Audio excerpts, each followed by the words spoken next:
Hi friends, ഇന്ന് ഞാൻ നിങ്ങളായിട്ട് ഷെയർ ചെയ്യുന്നത് നമുക്ക് ഗോതമ്പ് പൊടിയും കടലയും വീട്ടിലുണ്ടെന്നുണ്ടെങ്കിൽ വളരെ ഹെൽത്തി ആയിട്ട് ഉണ്ടാക്കാൻ പറ്റുന്ന നല്ലൊരു ചിക്പി പറാത്തയുടെ റെസിപ്പിയാണ്.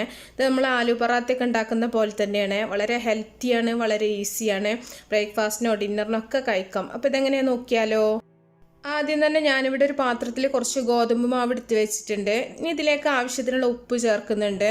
സാധാരണ നമ്മൾ ചപ്പാത്തിക്ക് മാവ് കുഴച്ചെടുക്കുന്ന പോലെ പച്ചവെള്ളം ഒഴിച്ചിട്ട് തന്നെ ഒന്ന് കുഴച്ചെടുത്താൽ മതി.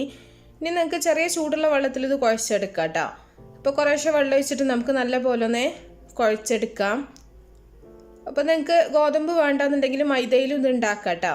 അപ്പോൾ ഗോതമ്പ് ആകുമ്പോൾ ബ്രേക്ക്ഫാസ്റ്റൊക്കെ ആണെങ്കിൽ കുറച്ചും കൂടെ ഹെൽത്തി ആയിരിക്കും. അപ്പോൾ നമുക്ക് കുറച്ച് ഓയിലും കൂടെ ഒഴിച്ചിട്ട് നല്ല പോലെ കൈ വെച്ചിട്ടൊന്ന് കുഴച്ചെടുക്കാം. മാവ് നമ്മൾ അളന്നെടുക്കേണ്ട ആവശ്യമൊന്നുമില്ല കേട്ടോ. നമ്മൾ സാധാരണ ചപ്പാത്തിക്കൊക്കെ അളക്കാണ്ട് നമ്മുടെ ഒരു പാകത്തിനല്ല എടുക്കുക, ആ ഒരു പാകത്തിന് എടുത്താൽ മതി. ഇത് നമുക്ക് നല്ല പോലെ ഒന്ന് കുഴച്ചിട്ടൊന്ന് സോഫ്റ്റ് ആക്കിയിട്ടെടുക്കാം.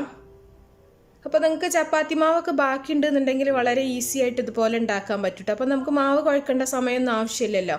രാത്രിക്കത്തെ ചപ്പാത്തിയുടെ മാവൊക്കെ ബാക്കി ഉണ്ടെന്നുണ്ടെങ്കിൽ രാവിലെ വളരെ പെട്ടെന്ന് ഉണ്ടാക്കാൻ പറ്റും. അപ്പോൾ നമ്മൾ കുഴച്ചതിന് ശേഷം ഇതൊന്ന് മാവൊന്ന് മാറ്റി വെക്കുന്നുണ്ട്. ഇനി ഈ ഒരു സമയത്ത് നമ്മൾ കുക്കറിൽ നന്നായിട്ട് വേവിച്ച് വെച്ചിട്ടുള്ള കടലയാണത്. ഉപ്പിട്ടിട്ട് വേവിച്ചിട്ടുള്ളതാണ് കേട്ടോ. വേറെ മസാലകളൊന്നും നമ്മൾ ചേർത്തിട്ടുണ്ടായിരുന്നില്ല. അപ്പോൾ നല്ല പോലെ വേവിച്ചെടുക്കുക. നമ്മൾ കൈ വെച്ചാൽ തന്നെ നല്ല ഉടയുന്ന ആ ഒരു രീതി ഉണ്ടല്ലോ, അതുപോലെ നല്ലോണം ഒന്ന് വേവിച്ചെടുക്കുക. ഇനി ഇതിൽ നമ്മളിത് നന്നായിട്ടൊന്ന് ഉടച്ചെടുക്കണം. മിക്സിയിലിട്ട് ഉടക്കേണ്ട ആവശ്യമൊന്നുമില്ല. ഒരു തവി എന്തെങ്കിലും വെച്ചിട്ടൊന്ന് ഉടച്ചാൽ മതി. ഇനി ഇതിലേക്ക് ഒരു ചെറിയ ഉള്ളി അരിഞ്ഞത് ചേർത്ത് കൊടുക്കുന്നുണ്ട്. ഇനി കുറച്ച് മല്ലിയില അരിഞ്ഞതും കൂടെ നമുക്ക് ഇട്ട് കൊടുക്കാം. ഇതിൻ്റെ കൂടെ നിങ്ങൾക്ക് കറിവേപ്പില വേണമെങ്കിലും ചേർത്ത് കൊടുക്കുക. ഇനി ഒരു 1/4 ടീസ്പൂൺ മഞ്ഞൾപ്പൊടി, അതുപോലെ നിങ്ങളുടെ എരിവിന് ആവശ്യമായിട്ടുള്ള മുളക് പൊടി. ഇനി ഞാൻ കുറച്ച് കൂടുതലായിട്ട് തന്നെ ചെറിയ ജീരകത്തിൻ്റെ പൊടി ചേർത്ത് കൊടുക്കുന്നുണ്ട് കേട്ടോ. ചെറിയ ജീരകം വറുത്തിട്ട് പൊടിച്ചിട്ടുള്ള പൊടിയാണ്. ജീരകത്തിൻ്റെ ആ ഒരു ടേസ്റ്റ് നല്ലൊരു ടേസ്റ്റാണ്. ഇനി നിങ്ങൾക്ക് ഇഷ്ടമില്ല എന്നുണ്ടെങ്കിൽ നിങ്ങൾ അതിന് പകരം ഗരം മസാല ചേർത്താൽ മതി. അപ്പോൾ ഞാനിവിടെ ഗരം മസാല ചേർക്കണില്ല, ചെറിയ ജീരകത്തിൻ്റെ ആ പൊടിയാണ് ചേർക്കുന്നത്. ഇനി നമുക്കിത് നല്ല പോലെ ഒന്ന് മിക്സ് ചെയ്തിട്ട് എടുക്കുക. കടലയിൽ ഉപ്പില്ല എന്നുണ്ടെങ്കിൽ നിങ്ങൾ എക്സ്ട്രാ ഉപ്പ് ചേർത്ത് കൊടുക്കണം കേട്ടോ. ഞാനിവിടെ കടല വേവിച്ച് ഉപ്പിട്ടത് കാരണം തന്നെ ഇനി ഉപ്പ് ചേർക്കണില്ല.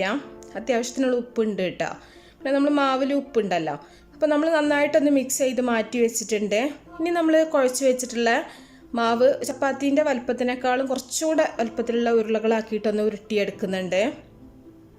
അപ്പോൾ ചെറിയത് മതി എന്നുണ്ടെങ്കിൽ ചെറുതാക്കിയിട്ട് ഉരുട്ടിയെടുത്താൽ മതി കേട്ടോ.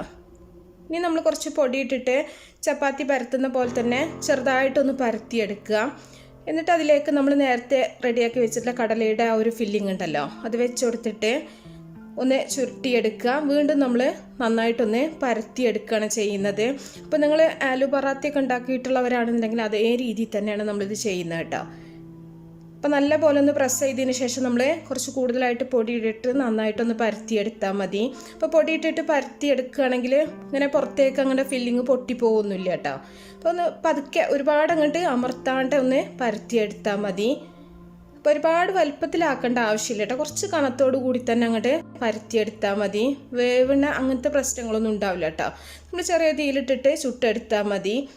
അപ്പോൾ നമ്മൾ എല്ലാം ഇതുപോലെ തന്നെ ബാക്കിയുള്ള മാവൊക്കെ നമുക്ക് ഇതുപോലെ തന്നെ ചെയ്തെടുക്കാം. ഇപ്പോൾ ദോശക്കല്ലിൽ വെച്ചിട്ട് ഞാൻ ചുട്ടെടുക്കുന്നത് കേട്ടോ. നമുക്ക് ഫ്രൈ പാനിലോ തവയിലോ ഒക്കെ വെച്ചിട്ട് ചുട്ടെടുക്കാം. അപ്പോൾ ഒരുപാട് തീ കൂട്ടി വെക്കണ്ട. ചെറിയ തീയിലിട്ടിട്ട് ഒരു ഭാഗം റെഡിയാവുന്ന സമയത്ത് നമുക്കൊന്ന് തിരിച്ചിട്ട് കൊടുക്കാം. എന്നിട്ട് അതിൻ്റെ മുകളിൽ കുറച്ച് നെയ്യൊന്ന് പുരട്ടി കൊടുക്കുന്നുണ്ട്. നെയ്യ് ഇതുപോലെ നിങ്ങൾ തടവിയിട്ട് ചുട്ടെടുക്കുകയാണെന്നുണ്ടെങ്കിൽ കുറച്ചും കൂടെ നല്ല ടേസ്റ്റ് ഉണ്ടാവും. ഈ നെയ്യ് കഴിക്കാത്തവരാണെങ്കിൽ കുറച്ച് ഓയിലൊന്ന് സ്പ്രെഡ് ചെയ്താൽ മതി കേട്ടോ. ഓയിലും നെയ്യൊന്നും നമ്മൾ തേക്കാണ്ടാണ് ചുട്ടെടുക്കുന്നുണ്ടെങ്കിൽ ഒരുപാട് അങ്ങോട്ട് ഉണങ്ങിയിട്ടായിരിക്കും ഇരിക്കുക.